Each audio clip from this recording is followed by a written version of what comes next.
तो नमस्कार बच्चों, आज अपने बात करने वाले हैं एम्स पैरामेडिकल के बारे में। एम्स बीएससी नर्सिंग के बारे में अपने पूरा एक वीडियो बनाया था, तो बच्चों ने कमेंट्स किया कि सर एम्स पैरामेडिकल के बारे में बताओ। तो एम्स पैरामेडिकल की आज अपने पूरी बात करने वाली हैं कि इसका एडमिशन प्रोसेस जो है वो किस प्रकार से रहने वाला है, एंट्रेंस टेस्ट कैसे होने वाले हैं, इसका सिलेबस क्या रहेगा, इसकी कट ऑफ क्या रहेगी, इसकी हॉस्टल और फीस चार्ज क्या रहेगा, इसमें सिलेक्शन के लिए अपनी क्या स्ट्रेटेजी होनी चाहिए, एप्लीकेशन फॉर्म कैसे फिलअप किया जाएगा, क्या क्या हमें डॉक्यूमेंट्स चाहिए और इसका एग्जाम का पैटर्न है वो कैसा रहने वाला है। इन सभी चीज़ों के बारे में अपने चर्चा करेंगे। तो सबसे पहले अपने देखें एग्जाम पैटर्न के बारे में। इसमें टोटल 90 क्वेश्चन आने वाले हैं, आपके 90 मिनट का पेपर होगा, ऑनलाइन मोड ही रहने वाला है। फिजिक्स है वो 30 नंबर की, केमिस्ट्री है वो 30 नंबर की और बायोलॉजी है वो भी 30 नंबर की। तीनों सब्जेक्टों का वेटेज है वो बराबर रहने वाला है। सभी की क्वेश्चन 1 नंबर के होंगे। नेगेटिव मार्किंग है, 1/3 नेगेटिव मार्किंग है। यदि आपका एक क्वेश्चन गलत होता है तो आपके 0.33 नंबर है वो क्या होंगे, माइनस होंगे। ठीक है, यदि आप छोड़ के आते हो तो उसके नेगेटिव मार्किंग नहीं होने वाली है। यदि हम आगे बात करें कि सर इसमें सिलेबस क्या आने वाला है, वही सेम सिलेबस आने वाला है जो आपके किस में आने वाला है, बीएससी नर्सिंग में आने वाला है, एम्स बीएससी नर्सिंग में आने वाला है।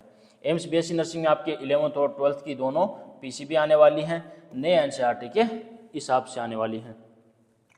तो सेम प्रोसेस है इसका भी, सेम 11th और 12th की पीसीबी। इसका एग्ज़ाम अलग से होगा क्या सर, इसका एग्ज़ाम अलग से होगा। एम्स बीएससी नर्सिंग का अलग फॉर्म भरा जाएगा, एम्स पैरामेडिकल का अलग फॉर्म भरा जाएगा और दोनों के एग्ज़ाम अलग अलग होंगे। तो एग्ज़ाम फीस भी इसकी अलग अलग रहने वाली है। अगला हम बात करें आगे कि सर ये कौन करवाता है। एम्स पैरामेडिकल है वो एम्स दिल्ली कराती है, साल में एक बार एग्ज़ाम होता है और इस बार आपके होने वाला है 4 जुलाई को। ठीक है, इसका एज सबसे बढ़िया बात है, इसमें इसको बॉयज़ और गर्ल्स दोनों इस एग्ज़ाम को दे सकते हैं। बॉयज़ भी इस एग्ज़ाम में बैठ सकते हैं। एम्स बीएससी नर्सिंग में बॉयज़ हैं वो नहीं बैठ सकते, लेकिन एम्स पैरामेडिकल है उसमें बॉयज़ बैठ सकते हैं। मिनिमम एज इसकी 17 साल रहने वाली है और 12th पास होना चाहिए। यूआर ओबीसी ईडब्ल्यूएस के लिए 50% 12th में मिनिमम होने चाहिए और SC ST के लिए 45% मिनिमम होने चाहिए। अगर हम आगे बात करें तो बिगेस्ट मोटिवेशन, लेकिन उससे पहले अगर अपने देख लेते हैं कि सर पैरामेडिकल और डिप्लोमा में अंतर क्या है। भाई बीएससी नर्सिंग में और पैरामेडिकल है, इसमें अंतर क्या है। देखो बीएससी नर्सिंग है वो एक डिग्री कोर्स है। बीएससी नर्सिंग क्या है, क्या डिग्री कोर्स है। और पैरामेडिकल जो है इसमें डिग्री कोर्स भी हैं और डिप्लोमा भी है।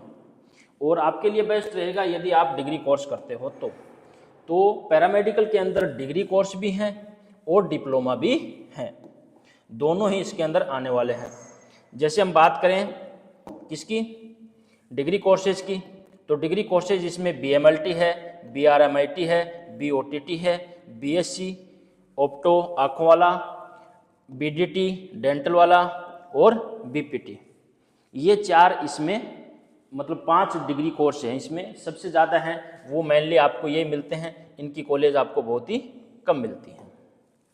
ठीक है, तो अगर आप BS नर्सिंग की जगह यदि आप एम्स पैरामेडिकल कॉलेज मिले, यदि आपको बात हो अगर अपने RUHS के थ्रू अगर आपको BSc नर्सिंग की कॉलेज मिल रही है और यदि आपको एम्स पैरामेडिकल के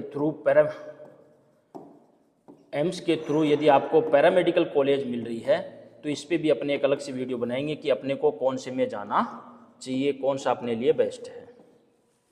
ठीक है, और यदि एम्स पैरामेडिकल और एम्स बीएससी नर्सिंग की बात करें तो एम्स बीएससी नर्सिंग है वो पैरामेडिकल से बेस्ट ही है। डिप्लोमा कोर्स कौन से रहने वाले हैं, इसकी DMLT है, DOTT है जो आपको मिल जाएंगे हर जगह, रेडियोलॉजी मिल जाएगी और एक है आपके DDT डायलिसिस थिएटर। ठीक है, अब अपने बात करते हैं कि सर पैरामेडिकल है वो इतना अच्छा क्यों है। सबसे बड़ी बात, एम्स दिल्ली में यदि आपको कॉलेज पैरामेडिकल मिलती है तो 3 साल का प्रोग्राम, 3 साल आपको मंथली 500 रुपये मिलने वाले हैं, सामने से देने वाली है। और लास्ट के 1 साल में आपको 12,500 रुपये मंथली सामने से देने वाली है।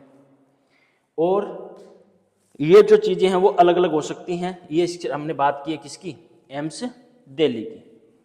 और सर इसमें क्या क्या है, गवर्नमेंट जॉब के लिए अप्लाई कर सकते हो आप। इसकी जो स्टार्टिंग सैलरी है, इसकी जो स्टार्टिंग सैलरी है वो आपके 65,000 से 70,000 मंथली रहने वाली है। बाकी आप हायर स्टडी के लिए इसमें आगे और कर सकते हो, अपना खुद की लेबोरेटरी शुरू कर सकते हो। BMRLT और BMT आप इसके बाद में 1 साल आपका गैप मिल जाएगा।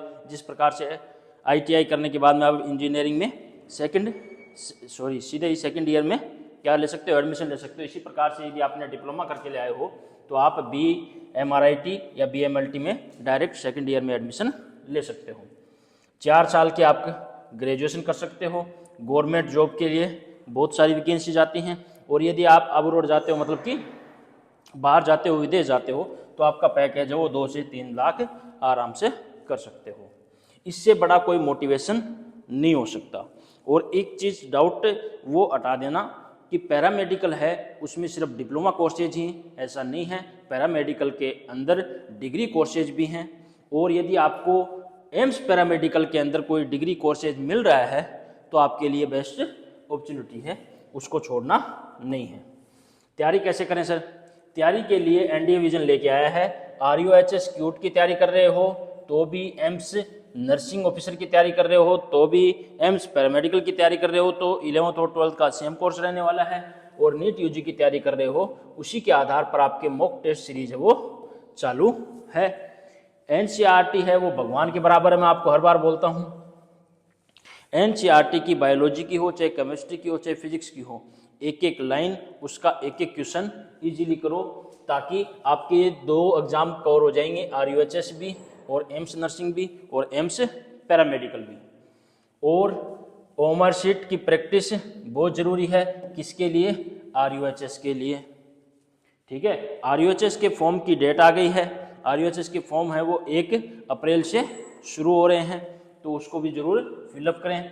RUHS क्यूट की भी आप offline mock test series join कर सकते हो, एम्स BSc नर्सिंग की भी और नीट UG की भी। और ये सब आपको मॉक टेस्ट सीरीज मिलने वाली है मात्र 499 रुपये में। तो देरी ना करें,